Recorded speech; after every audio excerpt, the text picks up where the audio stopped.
आज पूरा देश वीरांगना झलकारी बाई की जयंती हर्षोल्लास के साथ मना रहा है। अजमेर के पंचशील नगर स्थित आज सुबह अजमेर दक्षिण विधायक अनीता बघेल ने झलकारी बाई स्मारक पहुंचकर उन्हें नमन कर उनके स्मारक पर पुष्पांजलि अर्पित कर उनके बलिदान को याद किया। इस मौके पर बघेल ने कहा कि राष्ट्र की रक्षा के लिए झलकारी बाई के साहस, त्याग और वीरता को सदैव देश याद रखेगा।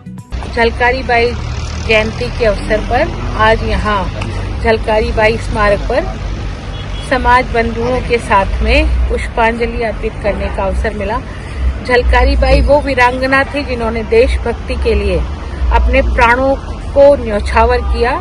राष्ट्र की रक्षा के लिए लक्ष्मीबाई के बारे में सब जानते हैं, लेकिन लक्ष्मीबाई जो नींव का पत्थर थी, जिन्होंने झलकारी सेना का नेतृत्व किया और अंग्रेजों के छक्के छुड़ाए।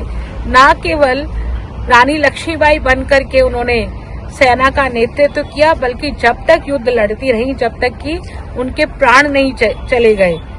अंग्रेज सेना के एक ऑफिसर का यह कथन कि झलकारी बाई जैसी वीरांगनाएं यदि होंगी तो निश्चित रूप से भारत के राज्यों पर विजय प्राप्त करना मुश्किल है, ये बताता है कि किस तरह से झलकारी बाई ने अंग्रेजों के दांत खट्टे किए।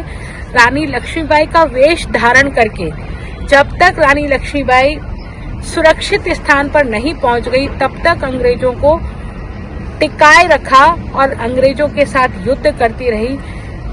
राष्ट्र सेवा का ये प्रकार, राष्ट्र सेवा का ये संस्मरण हमें याद दिलाता है कि किसी भी प्रकार से आप राष्ट्र की सेवा कर सकते हैं। राष्ट्र की रक्षा के लिए ये संस्कार हमारे पुरातन ऋषि मुनियों द्वारा हमें मिला, जिसको हिंदुस्तान की प्रत्येक आम जन, छोटे छोटे नन्हे मुन्ने बालक बालिकाओं में भी उस समय किस तरह से प्रवाहित होता था, ये बताता है कि देशभक्ति हमेशा से ही हमारी रगों में थी। हमारे बच्चे, चाहे जवान चाहे बूढ़े, राष्ट्र के प्रति समर्पित थे। कोली समाज को उन पर गर्व है और आने वाली पीढ़ियों को भी यही प्रेरणा उनसे लेनी चाहिए।